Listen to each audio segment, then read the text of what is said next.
है कि जो अप्सरा यक्षिणी से पहले अप्सरा की सिद्धि है, वो कई लोग अपने फायदे के लिए करते हैं। सब वो समाज में। अपनी लाइफ में आके एक प्रॉपर वाइफ की तरह रहती है, सब हाँ, कुछ ऐसा, ये सच है? वैसे तो कई सात्विक भाव में होती है, लेकिन आजकल जो जिस तरीके का व्यवहार है लोगों का, वो सात्विक भाव में या मातृ भाव है ही नहीं, तो करेंगे क्या?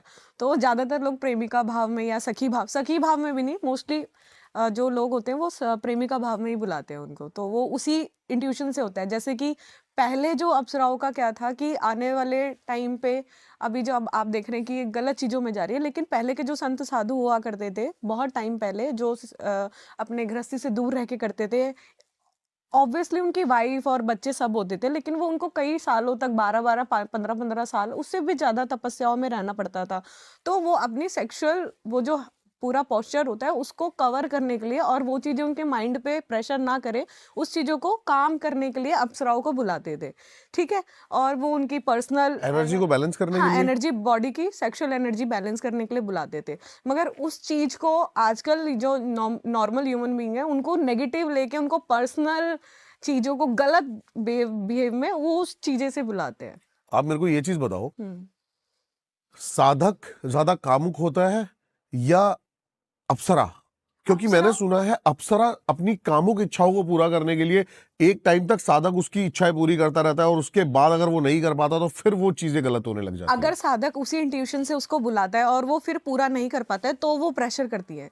मान लीजिए आप तो 100 साल की जिंदगी है आपकी, नॉर्मल आप तो जिएंगे, मगर वो तो पहले से ही 1500 साल, पता नहीं कितनी पुरानी है, अलग अलग, जितनी अच्छी अप्सरा है, जितनी सुंदर है। मान लो तिलोत्तमा की आप बात कर लो। ये क्या है?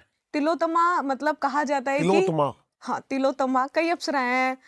गंगा है, दत्ताची है, बहुत सारी अप्सराएं हैं। सबसे जो रंभा, मेनका और वशिका तो नाम सभी जानते हैं, मगर उनसे भी सुंदर तिलोत्तमा होती है, नाभि दर्शना होती है। ठीक है। इनके आने के बाद आपको एक रिचुअल में इनको रखना पड़ता है, जो आप कुछ वचन भरवाती हैं ये आपसे ना, 4 से 5 वचन होते हैं। अगर आप उसको पूरी तरीके से नहीं उस पर उतर पाते हैं, उनकी बात नहीं सुनते हैं, या फिर आप किसी को गेस्ट को इनवाइट करके आप उस पर ध्यान नहीं दोगे, उसको नकारोगे, तो वो फिर आपको दूसरी तरीके से प्रेशर करती हैं। ओके। इससे वो ज्यादा मार सकती है इंसान को?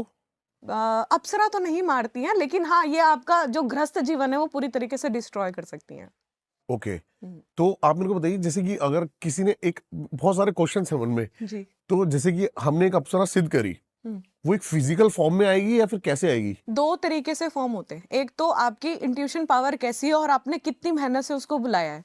दो तरीके की साधना होती है, एक सूक्ष्म साधना होती है, एक स्थूल साधना होती है। अगर आप चाहते हैं कि वो स्थूल में आए, तो आपको 21 दिन की साधना करनी पड़ती है, जिसका पूरा रिचुअल होता है। 21 दिन में? हाँ, 21 दिन में मोस्ट ऑफ प्रॉब्लम आ जाती है। और जो सूक्ष्म होती है वो तो तीसरे दिन ही दिखने लगती है। जो मैंने फर्स्ट टाइम की थी वो 3 दिन वाली की थी, लॉकडाउन में की थी मैंने अभी लास्ट।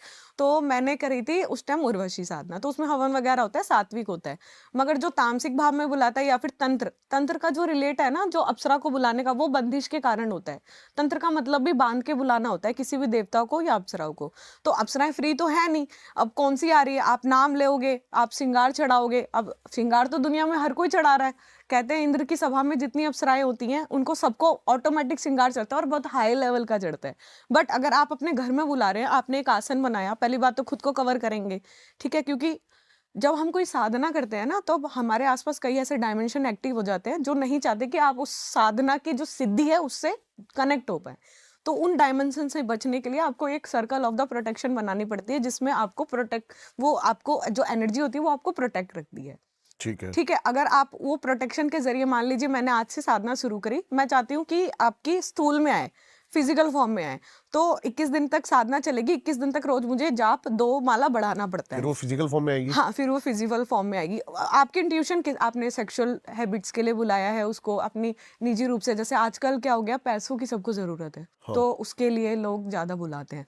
तो ज्यादातर ना उर्वशी को ही बुलाते हैं, क्योंकि नॉर्मल नाम है। सबसे सुंदर अप्सरा कौन सी है? सबसे सुंदर नाभि दर्शना होती है। नाभि दर्शना? हाँ, नाभि मतलब कहते हैं बहुत कामुक बॉडी होती है, और ट्रांसपेरेंट कलर के कपड़े पहन के आती है, बहुत स्काई सी एनर्जी होती है। मतलब जैसे स्काई होता है ना, बहुत ब्यूटीफुल लगता है, वैसी उनकी एनर्जी होती है, और हवा में बाल ऐसे लहरा रहे होते हैं। बहुत सुंदर होती है, अनंत सुंदर होती है।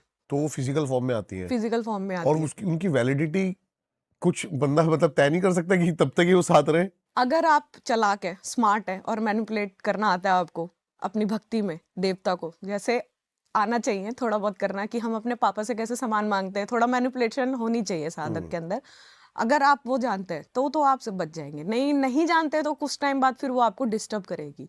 जैसे कि परेशान करेगी। पिशाचिनी, आप कर्ण पिशाचिनी साधना कर रहे हैं, हाँ। एक टाइम तक आप जो पूछेंगे वो सब बताएगी, लेकिन अगर आप नहीं भी पूछेंगे ना, जिस भी वर्ड के पीछे क्वेश्चन मार्क है वो उसका जवाब देगी। यार मैं कहाँ बैठा हूँ, बताएगी इसलिए बैठा है। यार मैंने क्या पहना है, क्या क्यों नहीं हो रहा, इसलिए नहीं हो रहा। हर टॉपिक का, हर वर्ड का आंसर देगी वो, क्योंकि वो उसी लिए है, सेम इसलिए। लेकिन मैंने सुना है कोई भी एंटिटी जो है वो आपका पास्ट और प्रेजेंट बता सकती है, फ्यूचर नहीं बता सकती। फ्यूचर क्योंकि कर्मास के हिसाब से ना बदलता रहता है, इसलिए ये सच है लेकिन हाँ एग्जैक्टली सब कुछ बता सकती है, फ्यूचर भी बता सकते हैं। जैसे अब बच्चे कितने होने ये तो नहीं बदल सकता ना, ये तो रहेगा, ये तो आप कोई भी ज्योतिषी पूछेंगे आपकी कुंडली में देख के बता देगा, ठीक है। लेकिन किस बच्चे के बाद कौन सा बच्चा होगा और बीच में क्या बच्चे मिसकैरेजेस वगैरह, वो उतना डिटेल में भी बता सकती है। अप्सरा पे आते हैं दोबारा मैम, क्या प्रोसेस है आप बता सकती हैं? ये बहुत ज्यादा थोड़ा सा कंट्रोवर्शियल हो जाएगा, लेकिन हम इसको सात्विक भाव में बिल्कुल बता सकते हैं, तामसिक भाग को थोड़ा सा लेके चलेंगे, क्योंकि कुछ लोग घर में बैठ के यूट्यूब से देख के साधना कर लेते हैं, तो उनको थोड़ी निजी रूप से भाई ये परेशानियां सब होती है। चीजें जो मैं पहले ही बता देता हूँ सिर्फ और सिर्फ एक इंफॉर्मेशन के लिए है, हम किसी का भी ध्यान नहीं भटकाना चाहते। ये सिर्फ इसलिए चीजें ताकि एक दूसरी डायमेंशन, मतलब कह सकते हो पर्दे के पीछे क्या चल रहा है, हमारा मकसद वो है आपके सामने रखने का जस्ट। तो कोई भी ये देखकर इसको मतलब अप्लाई करने की कोशिश ना करे, बहुत ज्यादा खतरनाक हो सकता है आपकी जिंदगी में। पहले तो अप्सराओं को कैसे बुलाते हैं इसके ऊपर बात करते हैं। अप्सराएं बहुत सुंदर, एवरेज और मीडियम होती हैं, ठीक है।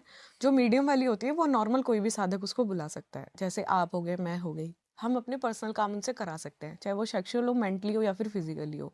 हम किसी की प्रेम लाइन को भी छेड़ सकते हैं, डिस्ट्रॉय भी कर सकते हैं, गृहस्थ जीवन भी डिस्ट्रॉय कर सकते हैं और बना भी सकते हैं।